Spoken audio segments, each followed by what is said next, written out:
Elena Valcárcel vio a su marido en la fila de primera clase, con otra mujer tomada de su brazo. Eran las 8:15 de la mañana en el aeropuerto Madrid-Barajas, y Javier Montes no intentó esconderse. Al contrario, apoyó la mano en la espalda de Beatriz Salgado y dijo, lo bastante alto para que Elena lo oyera: la primera clase embarca antes. Hay viajes que ya no son para ti. Durante unos segundos, Elena no respondió. Miró el billete Madrid-Sevilla, la tarjeta de acceso a la sala VIP y el gesto satisfecho de Beatriz, como si aquella humillación hubiera sido ensayada. Javier no solo llevaba a su amante a un viaje de empresa. La estaba colocando delante de todos en el lugar que durante 20 años había ocupado su piadosa esposa. Si una escena así te doliera tanto como a Elena, quédate hasta el final de esta historia. Suscríbete al canal y cuéntame en los comentarios qué habrías hecho tú en su lugar. ¿Te habrías marchado en silencio? ¿Habrías enfrentado a los dos o habrías esperado el momento exacto para responder? Elena eligió lo tercero. Sacó el móvil del bolso sin levantar la voz. Sus dedos no temblaban, aunque por dentro algo se había roto de una manera fría. Llamó a Arturo Ibáñez, el administrador del Fondo Valcárcel, y pidió revisar de inmediato el paquete ejecutivo de movilidad de Grupo Montes Iberia, vuelos, sala VIP, coches en destino, hotel y el jet privado de respaldo. Javier soltó una risa breve. Beatriz ladeó la cabeza, divertida. ¿Ahora vas a fingir que mandas en algo?, murmuró ella. Elena la miró por primera vez con calma. No, Beatriz, voy a dejar de fingir que no mando. Al otro lado de la línea, Arturo tardó menos de un minuto en confirmar lo que Elena ya sospechaba. Todo aquel lujo dependía de una garantía de 22 millones de euros firmada por ella 4 años atrás. Pero había algo más. En el sistema aparecía una autorización añadida la noche anterior, vinculada al viaje a Sevilla y marcada como comunicación estratégica. Elena no conocía esa autorización. Y cuando vio que Beatriz llevaba una carpeta azul con el sello interno de la empresa, entendió que aquella mañana no se trataba solo de una traición. Algo mucho más grave ya estaba en marcha. El aviso llegó al sistema antes de que Javier pudiera volver a burlarse. La empleada de la sala VIP, una mujer joven con chaqueta azul marino y una sonrisa entrenada, miró su tableta y dejó de sonreír apenas un segundo. Fue tan breve que casi nadie lo notó. Elena sí. Señor Montes, señora Salgado, necesitamos revisar su autorización de acceso antes del embarque. Javier alzó la barbilla como si no hubiera oído bien. Mi autorización lleva años aprobada. La empleada mantuvo el tono amable. Ha habido una actualización vinculada al paquete ejecutivo. El supervisor vendrá enseguida. Beatriz apretó la carpeta azul contra el pecho. Ya no parecía divertida. Sus ojos buscaron primero a Javier y después a Elena, como si por fin entendiera que aquella llamada no había sido una amenaza vacía. Elena seguía con el móvil en la mano. Arturo hablaba al otro lado con una precisión que solo tienen las personas acostumbradas a leer problemas antes de que exploten. Doña Elena, he suspendido los privilegios personales. Los equipos técnicos mantienen vuelos, hoteles y vehículos. Nadie de operaciones queda afectado. Bien, respondió ella. Que conste por escrito. No estamos dañando la empresa. Estamos impidiendo un uso indebido. Javier dio un paso hacia ella, pero se detuvo al ver las cámaras del pasillo y al supervisor que ya se acercaba. Era un hombre de unos 50 años, traje gris, rostro educado y mirada incómoda. Señor Montes, por favor, acompáñenos al mostrador premium. La frase cayó con una cortesía casi cruel. El mismo hombre, que minutos antes había tratado la primera clase como una victoria personal, ahora era apartado de la fila delante de pasajeros que fingían mirar el móvil. Beatriz intentó recuperar el control. Esto es ridículo. Tenemos una reunión en Sevilla. El supervisor consultó la pantalla. La reunión operativa sigue registrada para el personal autorizado. Lo que está en revisión son sus servicios personales. Sala VIP, traslado privado, hotel ejecutivo y aeronave de respaldo. La palabra aeronave hizo que Javier bajara la voz. Elena, esto puede perjudicar a todos. Ella lo miró sin rabia. No, Lo que puede perjudicar a todos es que confundas la empresa con tu vida privada. Por primera vez, Javier no encontró respuesta inmediata. Cuando los condujeron al mostrador, Elena vio algo que la dejó inmóvil. Beatriz desbloqueó su teléfono y abrió una conversación titulada Sevilla, antes de las 11.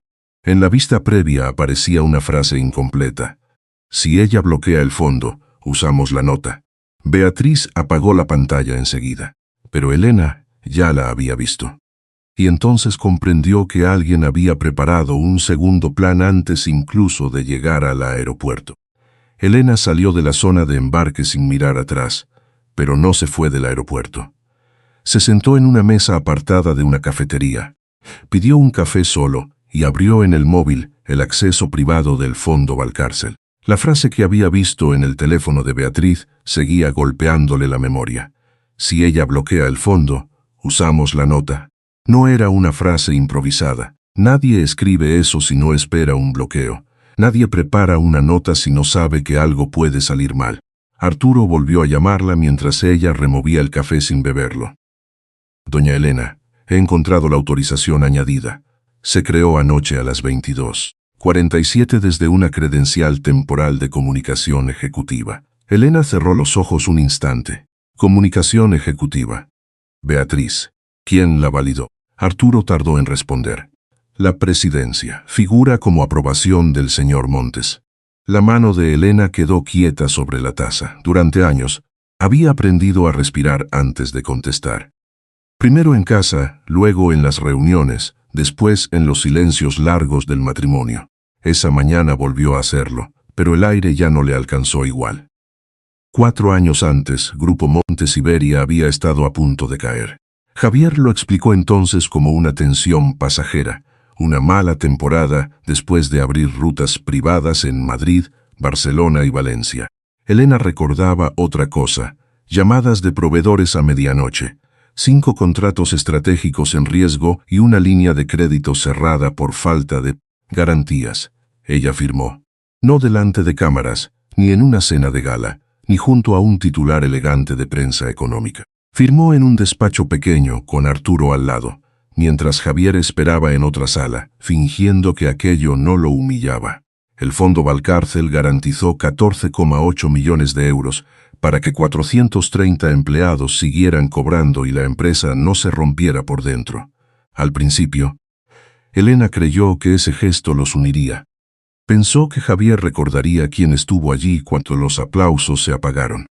Pero ocurrió lo contrario. Cuanto más dependía de ella, más necesitaba demostrar que no la necesitaba. Empezó con frases pequeñas, que Elena era demasiado prudente, que medía todo, que no entendía la presión de un hombre con un apellido como Montes. Después vinieron las cenas canceladas, los mensajes borrados, las reuniones que terminaban después de las 22:00 y aquel perfume dulce en el cuello de sus camisas. Beatriz llegó a la empresa como directora de comunicación, sonriente, eficaz, siempre diciendo justo lo que Javier quería oír. Lo llamaba visionario. Le preparaba entrevistas donde parecía dueño absoluto de cada éxito. Elena observaba desde el otro lado de la mesa y callaba, no por ignorancia, sino porque todavía confundía paciencia con amor. El móvil vibró de nuevo. Arturo había enviado un archivo. Elena lo abrió y vio una línea marcada en rojo. Anuncio preliminar Sevilla, 11:00, antes de revisión del fondo. Debajo aparecía un nombre que no esperaba. César Montes. El nombre de César Montes en aquel archivo no encajaba con una simple infidelidad. Elena lo miró durante unos segundos, sentada aún en la cafetería del aeropuerto, mientras el café se enfriaba entre sus manos. César era primo de Javier, miembro del consejo, y uno de esos hombres que siempre parecían estar de acuerdo con todos, hasta que había algo que ganar. A las 10:18, Elena ya iba camino del edificio de Grupo Montes Iberia, en el Paseo de la Castellana. No pidió el coche oficial, subió a un taxi común, se sentó en la parte trasera y abrió de nuevo el documento enviado por Arturo. Sevilla, 11:00 Comunicación preliminar. César Montes. Cada palabra parecía colocada con cuidado para no decir demasiado, y por eso mismo resultaba más inquietante. Cuando llegó al vestíbulo de mármol claro, notó el cambio en las miradas. La recepcionista se levantó de inmediato, pero no sonrió como otras veces. «Señora Valcárcel, el señor Montes aún no ha llegado». «Entonces llego a tiempo», respondió Elena. «Avise a Arturo y a Mercedes Roldán. Necesito la sala pequeña del consejo en 10 minutos». La joven dudó. Pidió que nadie usara esa sala antes de su reunión. Elena apoyó la mano sobre el mostrador, sin golpearlo. «Esa sala pertenece a la empresa, no a su orgullo».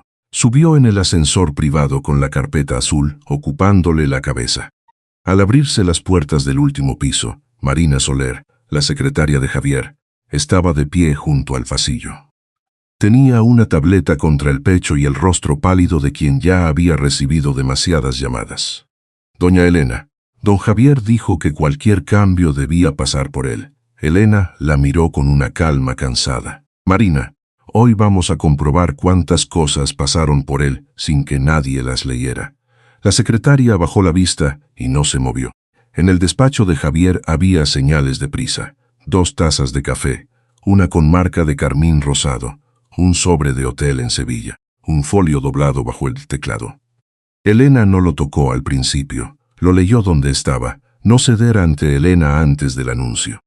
Mercedes Roldán llegó con Arturo pocos minutos después. La abogada, una mujer de casi 60 años, no saludó con frases largas. Pidió ver el archivo, revisó la autorización y señaló una línea. Esto no es una simple comunicación. Si se anunciaba antes de la revisión del fondo, el consejo quedaba presionado públicamente. Arturo añadió, y el paquete de 18 millones con logística Alborán incluye una opción sobre el 27% de una filial. Por debajo del valor estimado. Elena sintió que la humillación del aeropuerto se desplazaba hacia algo más frío. No era solo Javier queriendo exhibir a Beatriz. Alguien había usado esa exhibición como cortina.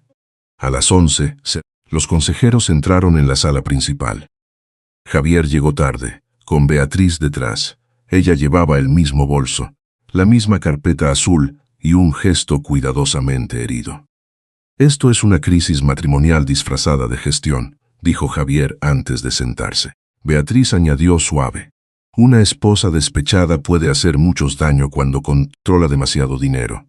Elena no respondió de inmediato. Miró a Javier, esperando que al menos esa vez la detuviera.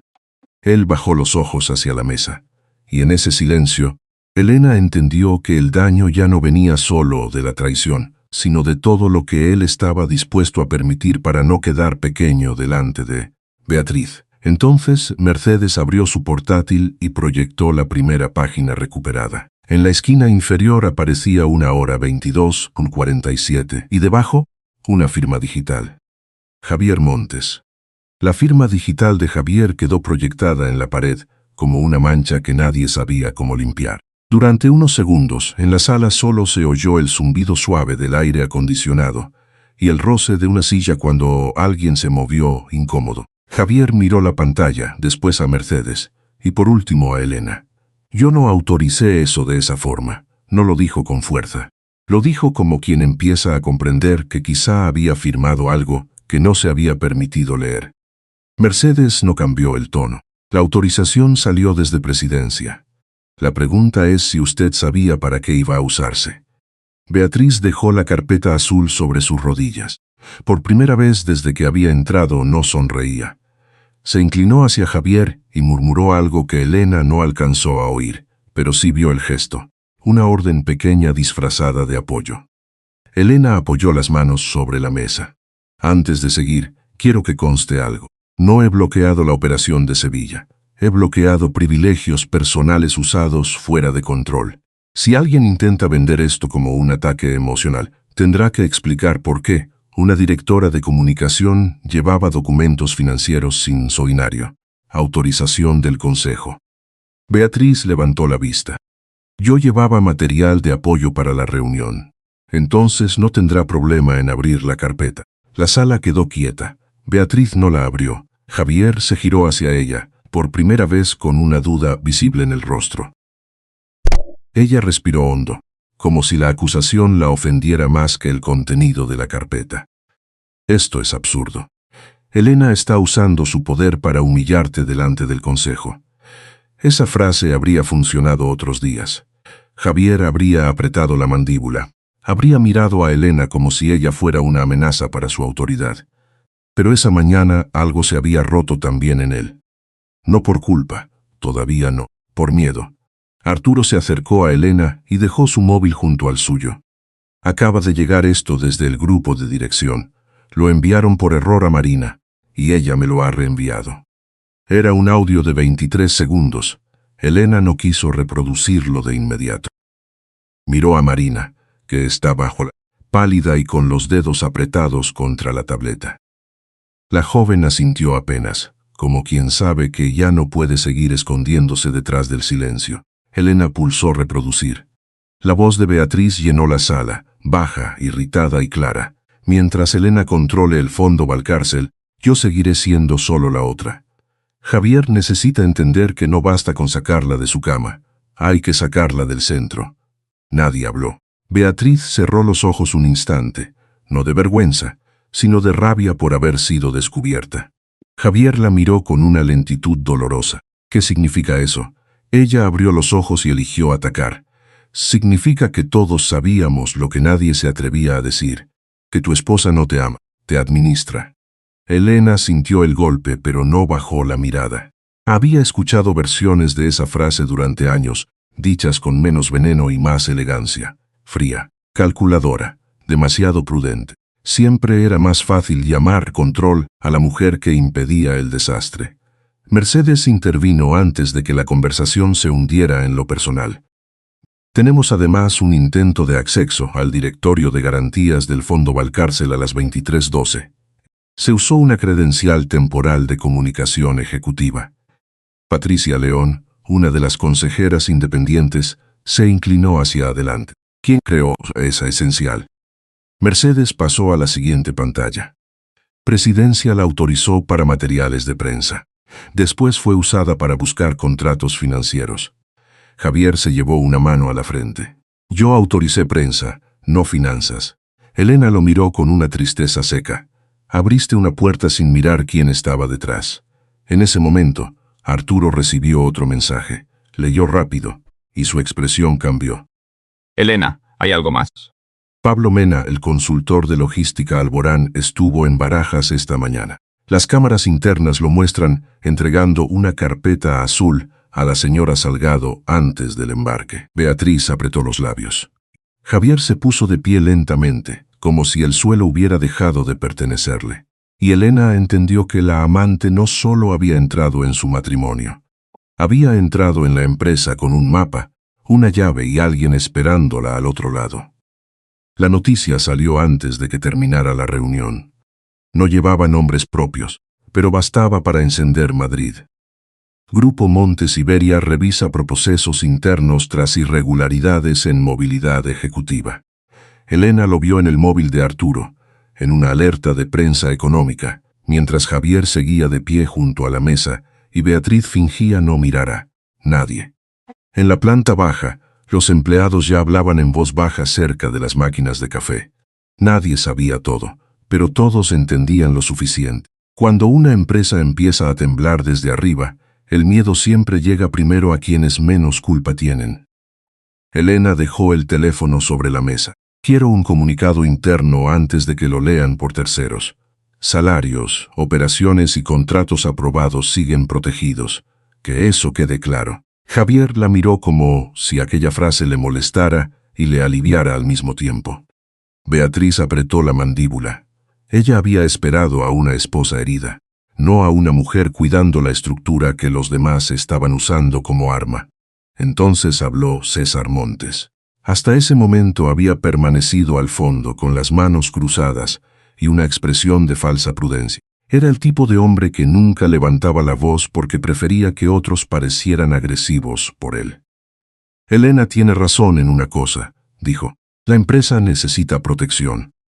Pero también debemos reconocer que no puede seguir dependiendo de una garantía controlada por una esposa traicionada. La sala cambió de temperatura. César se inclinó apenas hacia los consejeros. No podemos permitir que una crisis matrimonial condicione la financiación de un grupo con 430 empleados. Propongo estudiar una reestructuración inmediata, con entrada de nuevos socios y reducción del peso del fondo Valcárcel. Era una frase limpia, casi sensata, por eso era peligrosa. Elena no respondió enseguida. Observó a don Emilio Aranda, el presidente del consejo, masajearse el puente de la nariz. Observó a Teresa Vidal mirar de reojo a Patricia León. Observó a Javier comprender tarde que su caída podía abrir una puerta a alguien peor. Mercedes cerró el portátil anterior y abrió otro archivo. Antes de hablar de nuevos socios, conviene revisar quién los trae. César sonrió sin mostrar los dientes. Mercedes, no convierta esto en una casa personal. No hace falta, respondió ella. Los documentos bastan. En la pantalla apareció el nombre de una pequeña consultora registrada en Valencia. Después, pagos recientes por supuestos estudios de mercado. Luego, una participación indirecta vinculada a un socio habitual de César. La ruta terminaba cerca de Logística Alborán, la misma empresa interesada en aquel paquete de 18 millones y en el 27% de la filial. César dejó de sonreír. Patricia fue la primera en hablar. ¿Está usted diciendo que la propuesta de Sevilla podía beneficiar también a intereses próximos al señor César Montes? Mercedes corrigió con calma. Estoy diciendo que hay indicios suficientes para suspender cualquier negociación hasta auditoría completa. Beatriz se levantó de golpe. Esto es una maniobra para distraer del abuso de Elena, pero ya no sonaba segura. Sin Javier como escudo completo, sin César intacto y con la carpeta azul pesando sobre la mesa, su papel de víctima empezaba a quedar pequeño. Javier habló por primera vez sin arrogancia. César, dime que esto no es verdad. César lo miró con una frialdad que Elena no le había visto antes. Lo que es verdad, Javier, es que tú abriste el incendio. No te quejes ahora de que otros busquen la salida. Aquella frase hizo más que acusarlo. Lo dejó solo. Elena entendió entonces que la traición de Javier había sido solo la primera grieta. Beatriz había entrado por vanidad, César por ambición. Y si ella no actuaba con precisión, todos usarían el dolor de su matrimonio para romper la empresa en pedazos. Sacó de su bolso una carpeta de tapas gris oscuro. Arturo la miró y supo de inmediato cuál era. Elena la puso delante de don Emilio. No voy a pedir control personal. No voy a usar el fondo para castigar a nadie. Propongo activar la cláusula de protección operativa del fondo Valcárcel. Salarios, proveedores esenciales y contratos ya aprobados quedan cubiertos. Privilegios ejecutivos, nuevas negociaciones y accesos estratégicos quedan bloqueados hasta auditoría independiente. El silencio fue más fuerte que cualquier grito. César esperaba venganza. Beatriz esperaba lágrimas. Javier esperaba una acusación. Elena les dio una estructura que les quitaba el poder a todos. Don Emilio abrió la carpeta. En la primera página, bajo la firma de Elena, había otra firma antigua que casi nadie esperaba ver, la de Eduardo Valcárcel, su padre, y junto a ella una frase escrita a mano.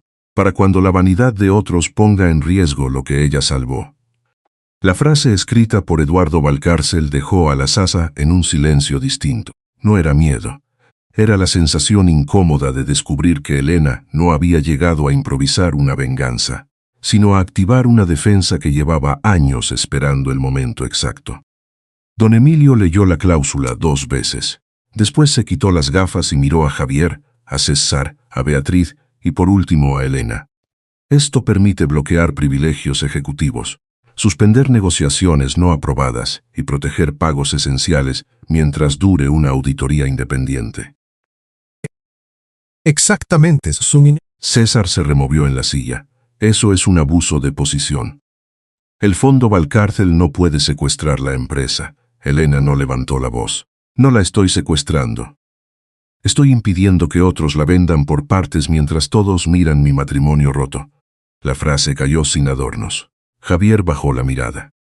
Beatriz apretó la carpeta azul hasta doblar una esquina. César abrió la boca, pero Patricia León lo interrumpió.